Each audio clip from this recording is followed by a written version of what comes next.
Witness the legends of the skies. This video counts down the 100 most famous aircraft of World War II, from agile fighters to powerful bombers that shaped aerial combat, changed history, and defined one of the most dramatic eras in aviation. Number 100, the Handley Page Hampton. Nicknamed the Flying Panhandle for its extraordinarily thin fuselage, this British medium bomber was cramped for its crew, but carried a surprisingly heavy bomb load. A reliable workhorse in the early years of the war. Number 99, the Armstrong Whitworth Whitley. Heavy and unglamorous, it flew with a peculiar nose-down attitude that made it look perpetually apologetic. Despite appearances, it was the first British aircraft to drop bombs on German soil, pioneering the night bombing campaign. Number 98, the Tupolev Tu-2. Remarkably, this outstanding Soviet bomber was designed by Andrei Tupolev while imprisoned in one of Stalin's secret prison laboratories. Fast enough to outrun many fighters, it is widely regarded as one of the finest medium bombers the war produced. Number 97, the Kawanishi N1K Shidenkai. Originally developed from a float plane, this evolved into one of Japan's most capable land-based fighters. Heavily armed and well protected, it could hold its own against the Hellcat, a rare achievement in the late Pacific War. Number 96, the Ilyushin 4. The backbone of Soviet long-range aviation, it made headlines in 1941 with audacious raids on Berlin. Demanding to fly and brutally loud, it proved extraordinarily reliable in the Russian winter and served faithfully throughout the entire conflict. Number 95, the Martin PBM Mariner. With its gull wing and distinctive twin tail, this large Navy flying boat spent long hours patrolling the ocean. Beyond hunting submarines, it became a genuine lifesaver, pulling downed airmen from the sea across both major theatres. Number 94, the WWII D520. France's finest fighter when Germany attacked in 1940, it was elegant, responsive, and genuinely competitive against the Messerschmitt. It arrived in meaningful numbers too late to change the outcome, and remains a proud symbol of French aviation. Number 93, the Focke-Wulf FW-189 Uhu. This odd, twin-boom reconnaissance aircraft gave German commanders their eyes over the Eastern Front. Its panoramic glazed cabin and surprisingly nimble handling made it a frustrating target for Soviet fighters, with a loss rate far lower than expected. Number 92, the Avro Anson. Affectionately known as Faithful Annie, it became the backbone of Commonwealth aircrew training. The first British service aircraft with retractable undercarriage, it put thousands of pilots, navigators, and wireless operators through their paces before sending them to frontline units. Number 91, the Piper L4 Grasshopper, a civilian light aircraft drafted into military service. This unarmed spotter could land on roads, fields, or beaches. It served as the eyes of the artillery, directing fire with precision and giving ground commanders a vital advantage. Number 90, the Fiat CR-42 Falco. One of the last great biplane fighters, the Falco was light, elegant, and surprisingly competitive in combat. It fought across North Africa and beyond, a graceful farewell to a golden era of aviation design. Number 89, the Fairey Barracuda. Angular and ungainly in appearance, this Royal Navy torpedo bomber was more capable than it looked. Its finest hour came during devastating strikes on the German battleship Tirpitz, leaving the great warship badly damaged in her Norwegian fjord. Number 88, the Fairey Firefly. A powerful two-seat naval fighter armed with 4 20mm cannons, it handled well at low level and proved equally effective against air and ground targets. It served long after the war ended, testament to a thoroughly sound design. Number 87, the Supermarine Walrus. This pusher-propeller biplane amphibian looked hopelessly antiquated, yet it was one of the war's true heroes. Air-sea rescue crews used it to pluck downed airmen from the ocean in conditions that would have defeated almost any other aircraft. Number 86, the Arado AR-196. The standard floatplane of the German Navy, catapulted from battleships and cruisers to extend their reach across the ocean. Well armed and capable in a fight, it served aboard every major German warship as their indispensable eyes at sea. Number 85, the Ryan PT-22 Recruit. The first monoplane used by the US Army Air Corps for primary flight training, its open cockpit and demanding handling separated natural pilots from the rest. Many future aces flew their very first solo in this trim silver machine. Number 84. The Grumman F-7F Tiger Cat. A twin-engine naval fighter of impressive speed and firepower, the Tiger Cat arrived as the war was closing and never saw the combat it was built for. 4 cannons and genuine carrier capability marked it as a design ahead of its time. Number 83. The Brewster F-2A Buffalo. Widely remembered for its struggles against the Japanese Zero, the full story is more interesting. Finnish pilots flying the same aircraft against Soviet forces achieved a kill ratio that was genuinely extraordinary, a reminder that context shapes every aircraft's legacy. Number 82. The Douglas TBD Devastator. Revolutionary when it first flew in 1935, it was tragically obsolete by Midway. Its crews flew slow, straight torpedo runs into devastating fighter and anti-aircraft fire. Their courage was absolute, even as the aircraft's limitations made survival nearly impossible. Number 81. The Northrop P-51 Black Widow. America's first purpose-built night fighter was large, black, and equipped with advanced radar. Its remote-controlled gun turret and 4 cannons made it a lethal predator after dark. Enemy bombers that felt safe at night discovered otherwise. Number 80. The Mitsubishi G3M Nell. Japan's premier naval bomber of the early war, its extraordinary range shocked Western observers. It proved its reach in December 1941 by sinking the British warships Prince of Wales and Repulse, demonstrating that no fleet was safe from land-based bombers. Number 79. The Macchi C-205 Veltro. Italy's finest fighter of the war, fast enough to challenge the P-51 Mustang and beautifully balanced in the air. Industrial constraints meant only a handful were built. It remains one of the great what-ifs of the air war. Number 78. The Messerschmitt Me-410 Hornisse. Known as the Hornet, this heavy fighter was built to intercept Allied bomber formations and carried a formidable cannon armament. Fast and effective against unescorted bombers, it struggled badly once long-range American escort fighters arrived in force. Number 77. The Henschel HS-129. Designed around its pilot's survival, this ground attack aircraft wrapped its cockpit in heavy armor. In its most fearsome version, it carried a 75mm anti-tank cannon. Slow and uncomfortable to fly, it was feared by armored crews on the Eastern Front. Number 76. The Polikarpov I-16 Ishak. The world's first cantilever monoplane fighter with retractable undercarriage. It was revolutionary in the 1930s. By 1941, it was outclassed. Yet, its exceptional roll rate kept it dangerous in a turning fight. Pilots called it the little donkey with genuine affection. Number 75. The Yakovlev Yak-1. When the German invasion began, Soviet pilots desperately needed a fighter that could compete. Built largely from wood and fabric for rapid production, the Yak-1 was light and agile at low altitude, giving Soviet airmen their first real fighting chance. Number 74.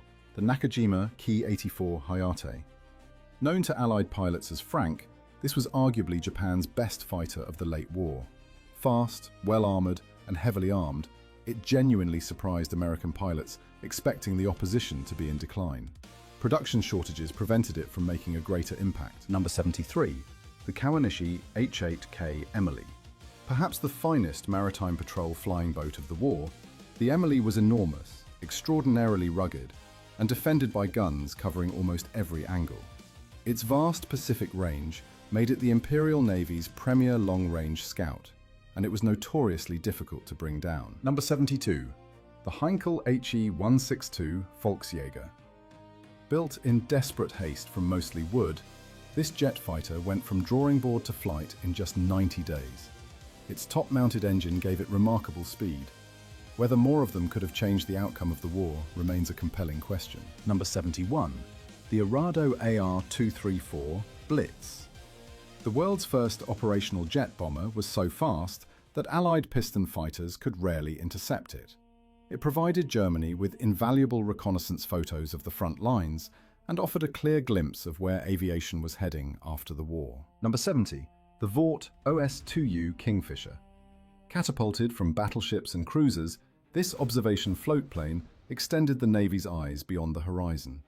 It also built a remarkable rescue record, landing in open sea to recover downed aviators when no other aircraft could reach them. Number 69. The Curtiss C-46 Commando. Larger and more powerful than the famous C-47, the Commando earned its reputation on the hump, hauling fuel and supplies over the Himalayas to China. It was a punishing route that tested both crew and aircraft to their absolute limits. Number 68. The Douglas A-26 Invader.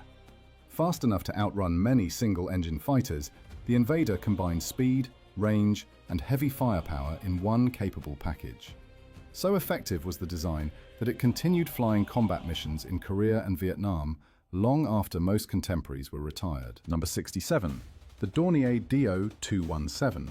A significant evolution of the earlier flying pencil, the DO-217 served as a conventional bomber, a maritime strike platform, and a night fighter. Some versions launched the pioneering Fritz X radio-guided bomb, making it one of the more versatile German aircraft of the conflict. Number 66. The Focke-Wulf FW-200 Condor.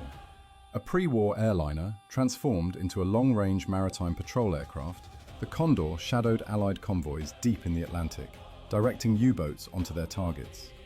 Winston Churchill publicly called it the scourge of the Atlantic, and the damage it contributed to was considerable. Number 65. The Mikoyan Gurevich MiG-3. Designed for high-altitude interception, the MiG-3 was fast and capable above 4,000 meters. The problem was that almost no fighting on the Eastern Front happened at those heights, limiting its effectiveness and leading to its gradual replacement by more suitable types. Number 64. The Lavochkin La-7. By 1944, Soviet pilots finally had a fighter that could outperform German opponents across the board. Ivan Kozhedub, the top-scoring Allied ace of the war, flew one to achieve many of his final kills. Fast, hard-hitting, and built for the brutal Eastern Front. Number 63. The Bolton-Paul Defiant. Built around a rear-facing gun turret with no forward armament, it surprised German pilots initially. Once the tactic was understood, losses mounted and it was reassigned to night fighting, where the turret's wide field of fire actually suited the role far better. Number 62.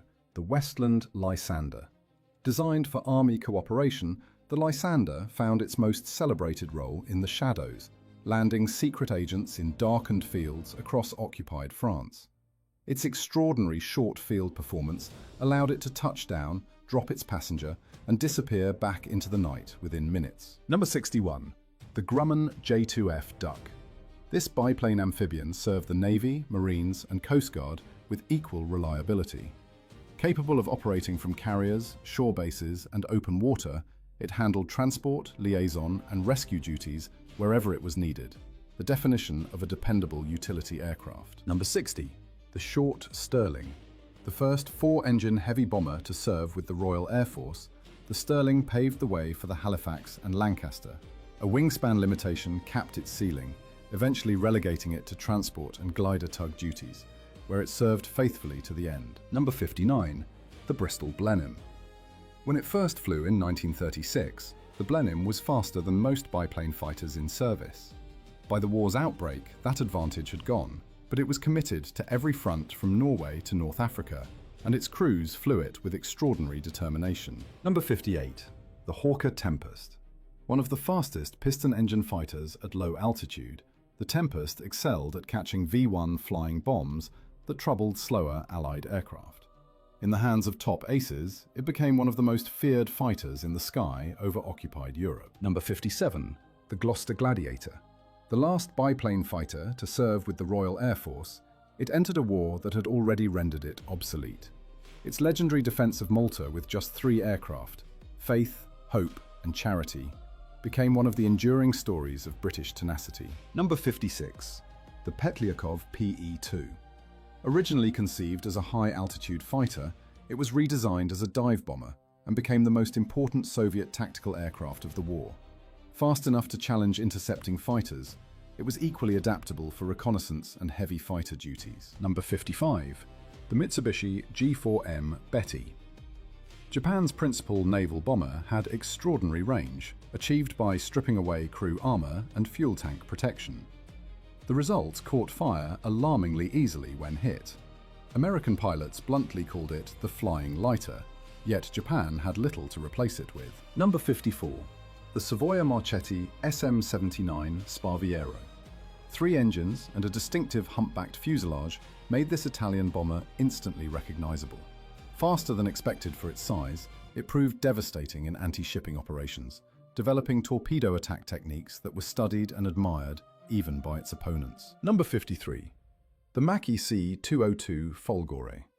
Beautifully proportioned and a genuine pleasure to fly, the Folgore was competitive with Allied fighters in speed and handling. Its lighter armament was a drawback, but over North Africa and Malta, it earned the respect of everyone who flew against it. Number 52. The Boeing Stearman PT-17. This iconic yellow biplane was where thousands of Allied pilots learned to fly. Forgiving enough for beginners, but honest enough to teach real discipline, it gave a generation of airmen their foundations. Many examples are still flying at air shows today. Number 51. The North American AT-6 Texan. Called the Pilot Maker, this advanced trainer was where student pilots discovered whether they were ready for fighters. Its demanding handling and distinctive growling engine note were familiar at military airfields on almost every continent, and it served long after the war ended. Number 50. The Curtiss SB-2C Helldiver. The Dauntless's troubled replacement had a rough start, plagued by handling problems and unreliability. Persistent development resolved most issues, and by the war's final year, it was carrying heavier loads deeper into enemy territory than its predecessor, playing a major role in the Pacific's closing battles. Number 49. The Dornier Doe 17. The Flying Pencil earned its nickname from a fuselage so slender it seemed almost impossibly thin. Fast for a bomber when it entered service, it was a major player in the Battle of Britain before being gradually retired from frontline bombing duties. Number 48. The Kawasaki Kai-61 Hien. The only mass-produced Japanese fighter with a liquid-cooled inline engine, its silhouette looked so un-Japanese that Allied pilots initially assumed it was German or Italian. A capable high-altitude fighter, it remained a formidable opponent over the Pacific Islands throughout the conflict. Number 47. The Yakovlev Yak-3. Stripped to the minimum and exceptionally light, the Yak-3 dominated low-altitude dogfights. Luftwaffe commanders reportedly warned their pilots to avoid turning combat with Yak fighters below 5,000 meters. Few aircraft ever earned quite such a direct admission of respect from their opponents. Number 46. The Polikarpov PO-2. A simple wooden biplane from the late 1920s became legendary as the mount of the Night Witches, Soviet female pilots who bombed German positions under cover of darkness with engines idled to near silence. Germany offered a hero medal to any pilot who shot one down. Number 45. The Lavochkin LA-5. Arriving during the Battle of Stalingrad, the LA-5 gave Soviet pilots a fighter that could genuinely contest the sky. Its powerful radial engine excelled at the low altitudes the Eastern Front demanded, and it marked a decisive turning point in Soviet fighter development. Number 44. The Nakajima Ki-43 Oscar. The most numerous Japanese army fighter of the war, the Oscar was extraordinarily nimble, able to outturn almost any Allied aircraft. Its butterfly combat flaps gave it an almost impossible turning radius. The price was fragility. It could not absorb punishment. Number 43. The Messerschmitt Me-163 Comet.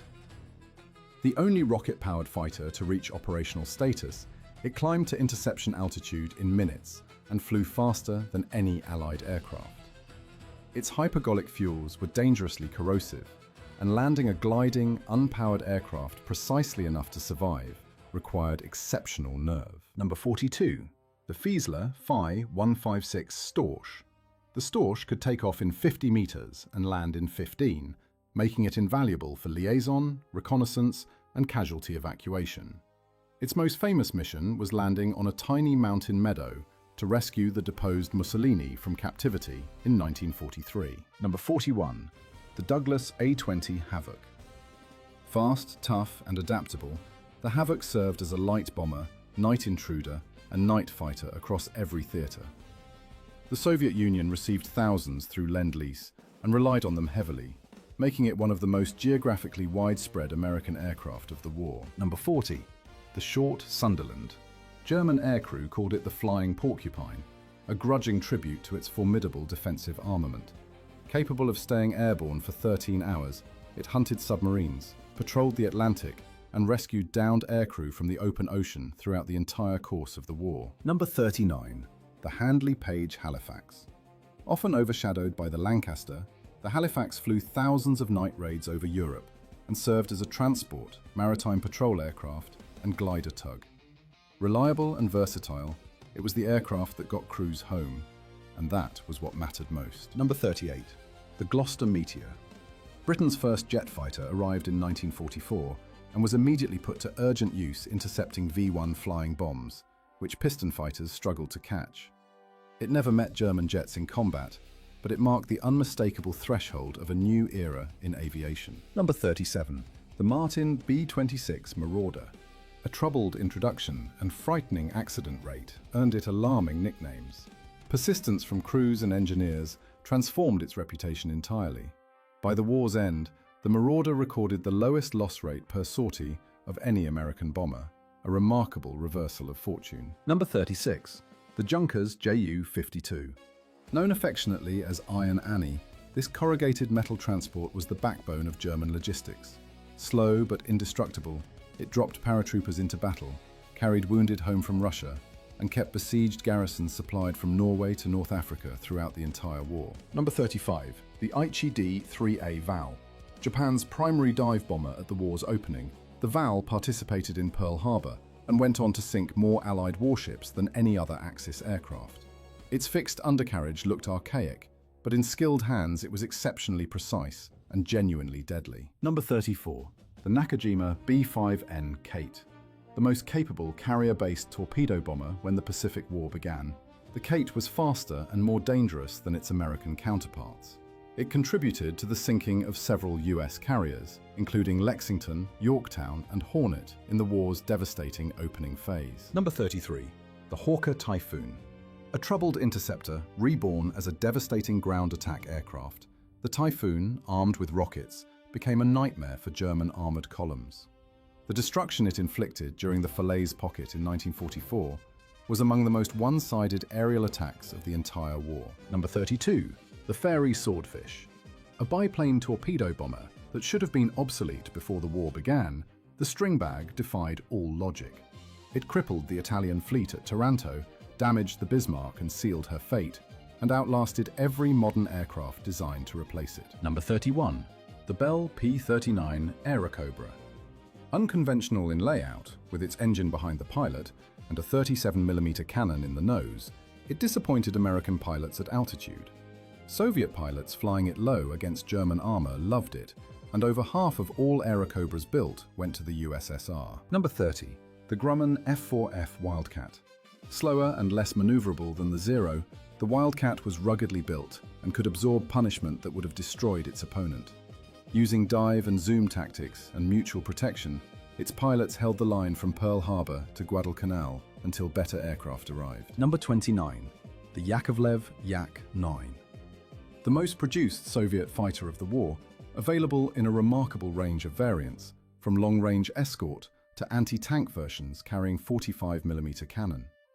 Lighter and faster than the Yak-7 it evolved from, it helped the Soviet Air Force seize air superiority. Number 28. The Bristol Beaufighter. Few aircraft combine so many roles so successfully, serving as a night fighter, maritime strike aircraft, torpedo bomber, and ground attack platform. Japanese troops gave it the nickname Whispering Death, reportedly because the twin engines offered little warning before the cannon fire arrived. Number 27. The Messerschmitt Bf 110. Struggling against agile single-engine fighters over Britain, the Bf 110 found its true calling after dark.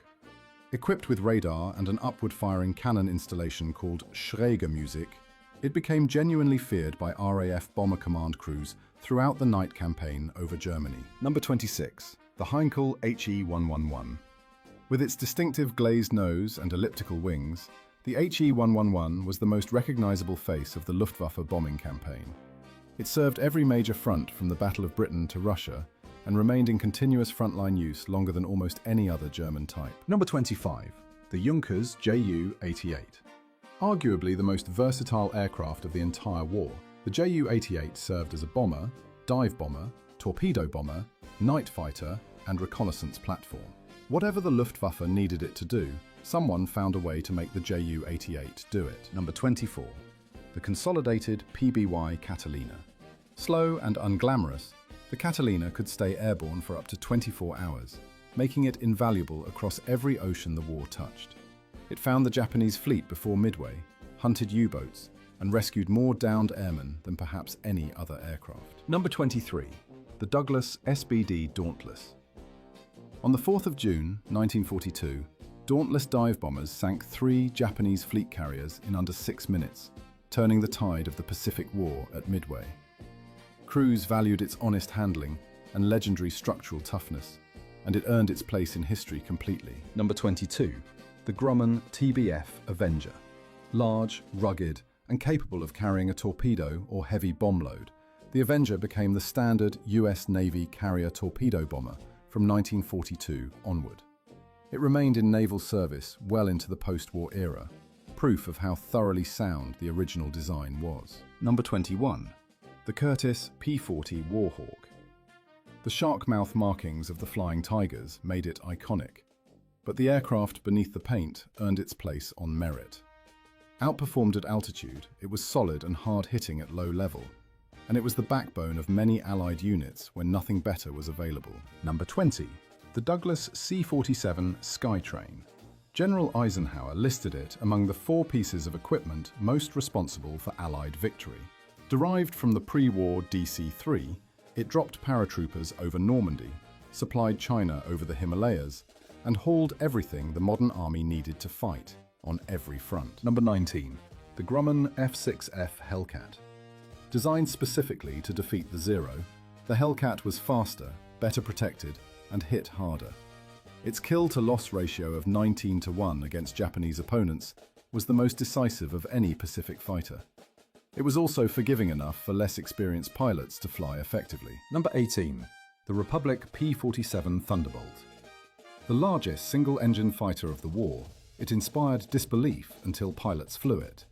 8 50-caliber machine guns, an engine that kept running through extraordinary damage, and blistering dive speed made it devastating in air combat and lethal on ground attack missions. Number 17. The Messerschmitt Me-262. The world's first operational jet fighter flew with a speed advantage so large that conventional interception was essentially impossible. 4 30mm cannons could destroy a heavy bomber in a single pass. Political interference and Allied bombing prevented it from arriving in numbers that might have mattered. Number 16. The North American B-25 Mitchell. It earned its place in history on April 18, 1942, when 16 Mitchells launched from a carrier to bomb Tokyo in the Doolittle raid. Beyond that famous mission, it served in every theater, progressively fitted with heavier firepower, including a 75mm cannon. Number 15. The consolidated B-24 Liberator. More B-24s were built than any other American military aircraft, over 18,000 in total. Longer range than the B-17 and capable of carrying a heavier bomb load, it flew in every theater and on every significant Allied bombing campaign of the war. Number 14. The Hawker Hurricane. While the Spitfire attracted the headlines, the Hurricane was present in greater numbers during the Battle of Britain, shot down more German aircraft, and bore more of the burden. Sturdier and easier to repair, it later proved a formidable tank buster armed with 40mm cannon. Number 13. The Lockheed P-38 Lightning. Unmistakable with its twin booms and counter-rotating propellers, the Lightning combined long range with concentrated nose armament and was feared across the Pacific. It carried out the mission to shoot down Admiral Yamamoto's transport over Bougainville in April 1943. Number 12. The de Havilland Mosquito. Built largely from wood to conserve strategic materials, the wooden wonder was fast enough to outrun most enemy fighters throughout its career. It served as a precision bomber, night fighter, maritime striker, and reconnaissance platform, one of the most versatile aircraft ever produced. Number 11. The Boeing B-29 Superfortress. A technological marvel with a pressurized cabin, remote-controlled gun turrets, and extraordinary range, the B-29 brought the war to Japan from bases thousands of miles away. It is most remembered as the aircraft that delivered the atomic bombs, ending the war. Number 10. The Ilyushin Il-2 Sturmovik. Stalin called it as essential to the Red Army as air and bread. Built in greater numbers than any other military aircraft in history, this armoured ground attack aircraft was the terror of German armoured crews on the Eastern Front from 1941 to the end. Number 9. The Vought F4U Corsair. Its distinctive inverted gull wing was an engineering solution to fitting the largest propeller on a fighter while maintaining ground clearance. Fast, heavily armed, and feared across the Pacific, Japanese pilots called it Whistling Death, and it remained in frontline service through the Korean War. Number 8. The Avro Lancaster. The definitive British heavy bomber of the war, it could carry loads no contemporary could match, including the 10-ton Grand Slam earthquake bomb. Its crews flew in darkness over some of the most heavily defended airspace in history, night after night, with extraordinary courage. Number 7. The Junkers Ju-87 Stuka. The wailing sirens, gull wings, and fixed undercarriage made it the face of blitzkrieg. As a precision dive bomber in the early campaigns, it was devastatingly effective. Ace pilot Hans-Ulrich Rudel flew it to become the most decorated German serviceman of the war. Number 6. The Focke-Wulf FW-190. When it appeared over the English Channel in 1941, it shocked RAF pilots who had grown comfortable with their advantage over the Bf-109. Faster, better armed, and easier to operate from rough airfields, the Butcherbird fought on every front and remained dangerous to the last. Number 5. The Mitsubishi A6M Zero. Its range, maneuverability, and the skill of its pilots combined to make it dominant in the Pacific War's opening phase. Allied pilots learned to exploit its lack of armor with diving attacks rather than turning fights. Its impact on the war's opening months was decisive. Number 4. The Boeing B-17 Flying Fortress. Stories of B-17s returning from raids over Germany with engines gone and controls shot away are not exaggerations. Its structural toughness was genuinely remarkable. It led the American daylight precision bombing campaign against German industry, and its crews flew with extraordinary courage. Top 3. The Messerschmitt Bf 109. Produced in greater numbers than any other fighter of the war, Germany's primary aircraft from the first day to the last. Erich Hartmann scored over 350 confirmed kills flying one, making it the mount of the highest scoring ace in aviation history. Number 2. The North American P-51 Mustang. Paired with the Rolls-Royce Merlin engine, it became the finest all-round fighter of the war. Fast enough to escort bombers to Berlin and back, capable enough to defeat anything it met along the way. It changed the strategic air campaign decisively. Our number 1. The Supermarine Spitfire. Designer Reginald Mitchell did not live to see his masterpiece save his country. Its elliptical wings gave it handling no contemporary could match. At the Battle of Britain's darkest moment, it held the line, and it was continuously developed to remain competitive until the very end.